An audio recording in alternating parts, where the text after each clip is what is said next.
이 새벽 주님 앞에 나온 사랑하는 모든 성도들 위해 하나님의 크신 은혜와 사랑이 함께 하시기를 주님의 이름으로 축원합니다. 느헤미야라고 하는 사람은 그 조상이 바벨론의 포로로 끌려온 후손입니다. 그런데 바사 제국 고레스 왕이 칙령을 내렸어요.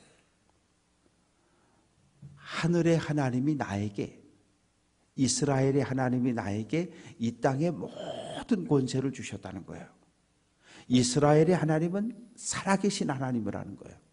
그러니 전쟁에 져서 포로로 끌려온 모든 유대인들은 예루살렘으로 돌아가라. 예루살렘에 돌아가거든 너희의 하나님을 예배하는 성전을 건축해라. 성전 건축에 필요한 재정은 바사 왕실에서 다 제공하겠다.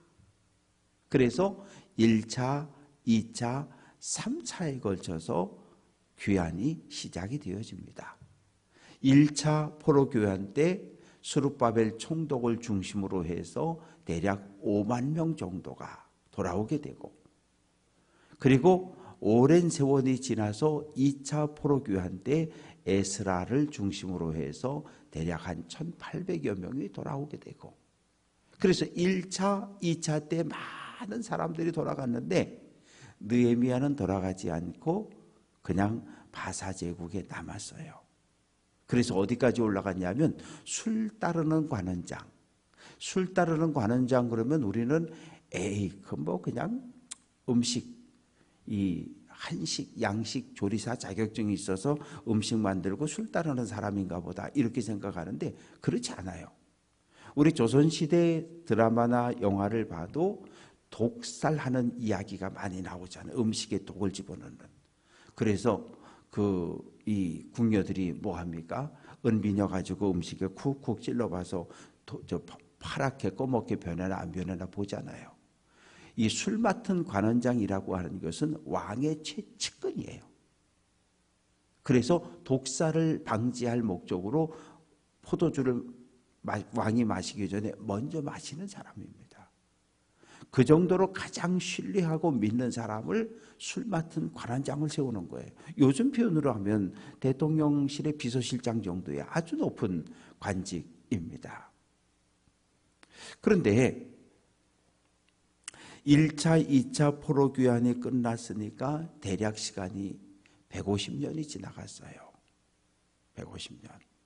150년이라고 하는 시간을 계산해 보면 1대를 20년, 예전에는 20년, 지금은 한 30년 이렇게 계산을 해봐도 벌써 4대, 5대가 흘러갔어요.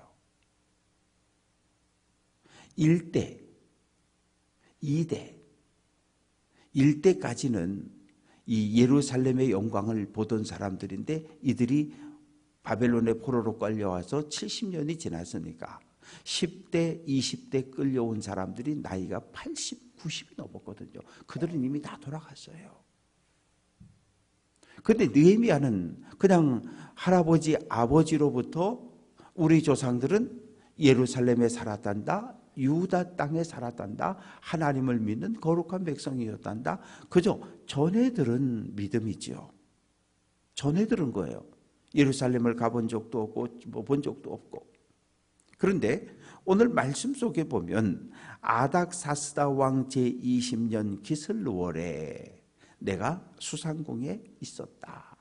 수상궁이라고 하는 이 궁전은 이 바사 제국은 오늘 우리가 상상할 수 없을 정도로 넓은 나라였어요. 이 동쪽으로는 인도부터 시작해서 북아프리카, 그리고 유럽 대륙, 오늘날의 터키, 러시아 그 전체를 통치하는 어마어마한 127개 도를 가지고 있었던 어마어마한 대제국이었습니다. 그러다 보니까 왕궁이 3개, 4개가 있는 거예요. 그래서 왕은 이렇게 근무를 하다가 날씨가 추워지면 날씨가 온화한 곳에 있는 왕궁으로 계속 옮겨 다니는 겁니다. 그래서 가장 대표적으로 오늘 수상궁이 등장하고 바벨론궁이 등장하고 악메다 궁이 등장을 합니다.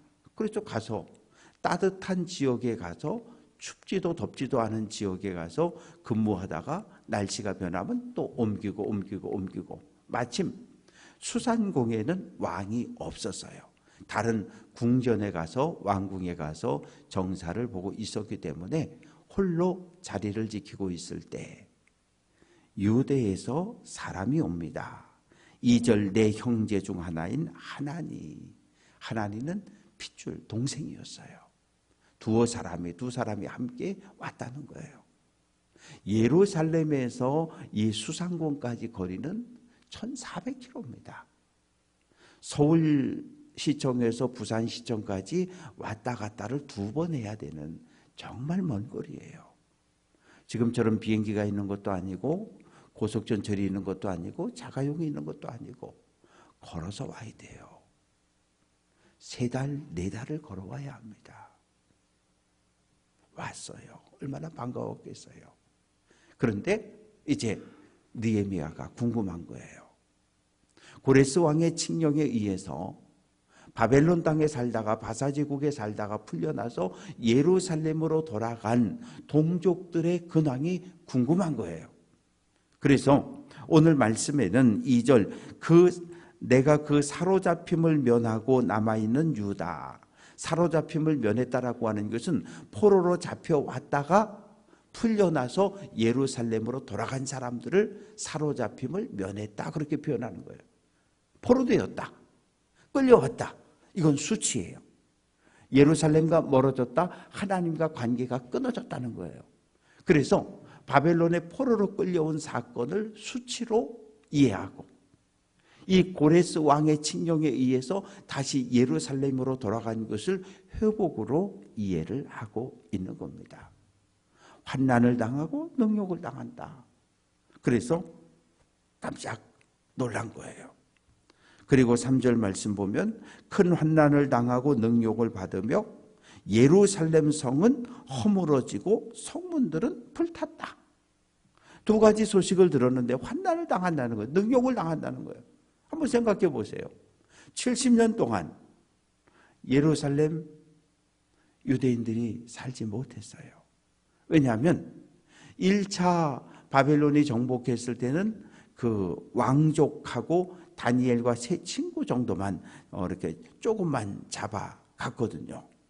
그런데 2번째, 주전 597년에 2차 침략했을 때는 왕족과 귀족 해가지고 10,000명 이상을 끌고 갔고, 그리고 주전 586년 3차 바벨론 침략 때는 가난한 사람들만 남겨놓고 다 끌고 갔거든요.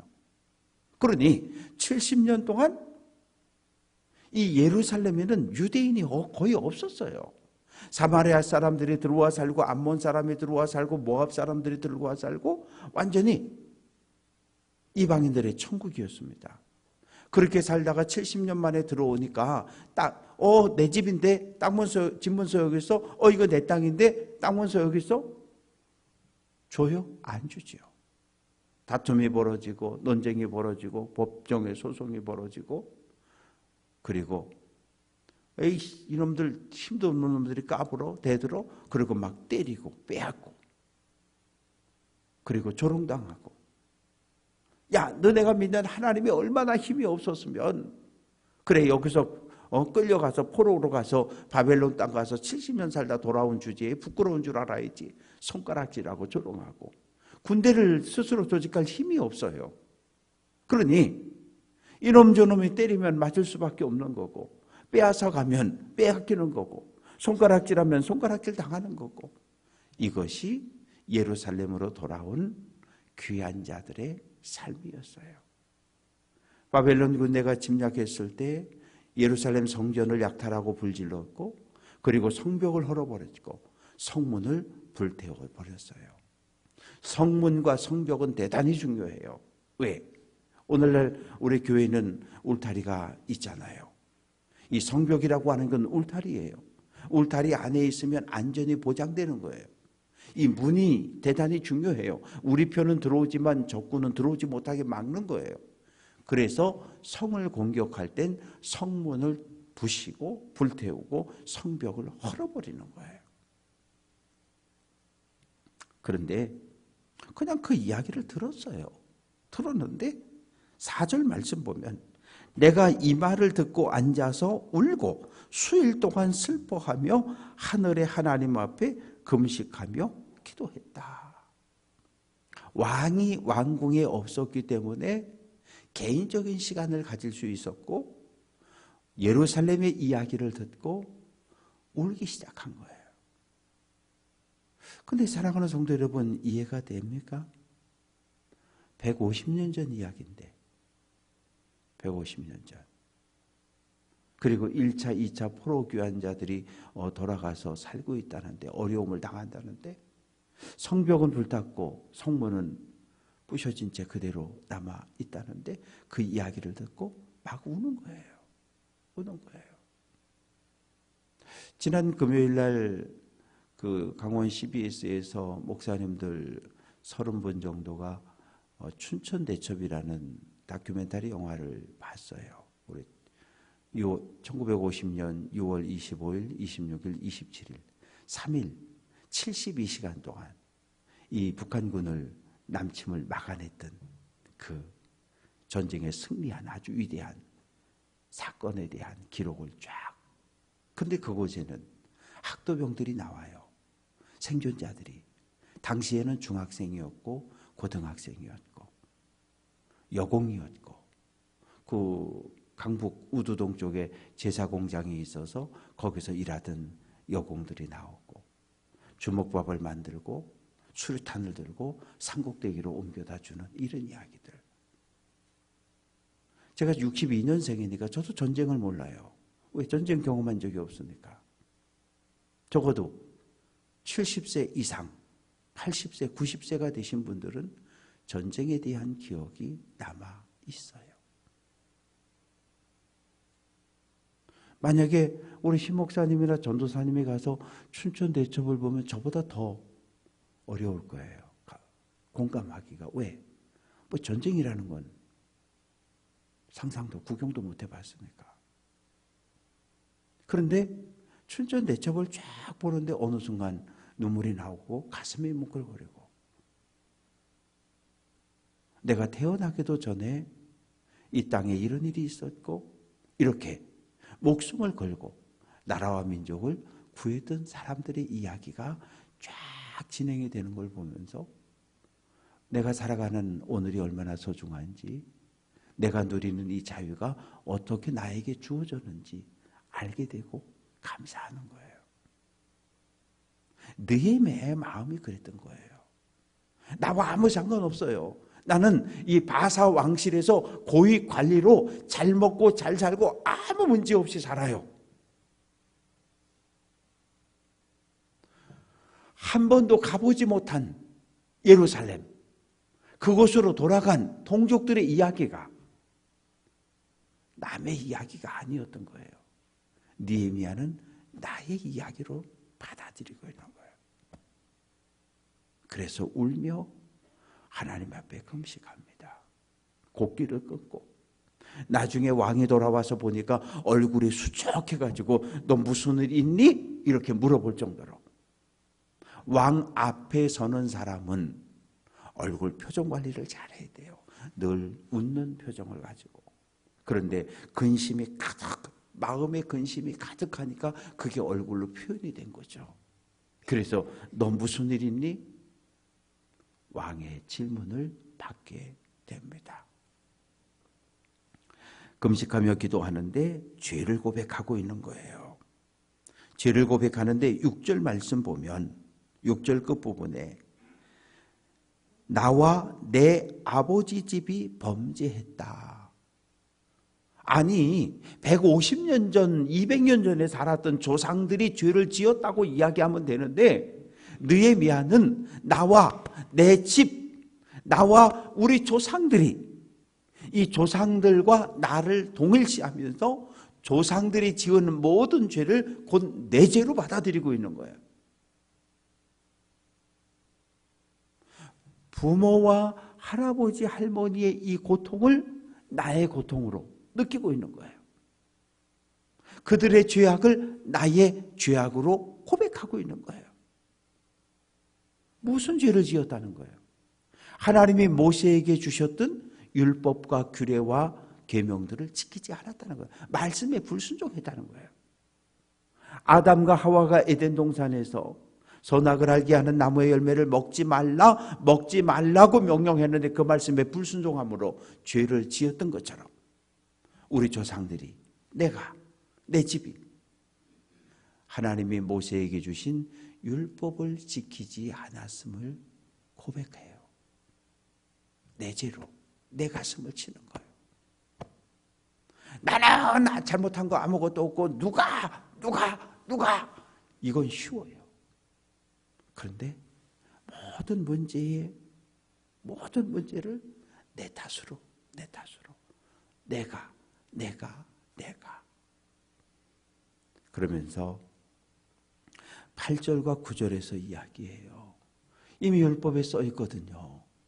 가나안 땅에 들어가서 하나님 말씀대로 살지 않으면 애굽에 있던 너희를 푹 떠서 가나안에 심어놓던 것처럼 너희를 푹 떠서 여러 나라에 흩어버릴 거라고 이미 경고하셨거든요.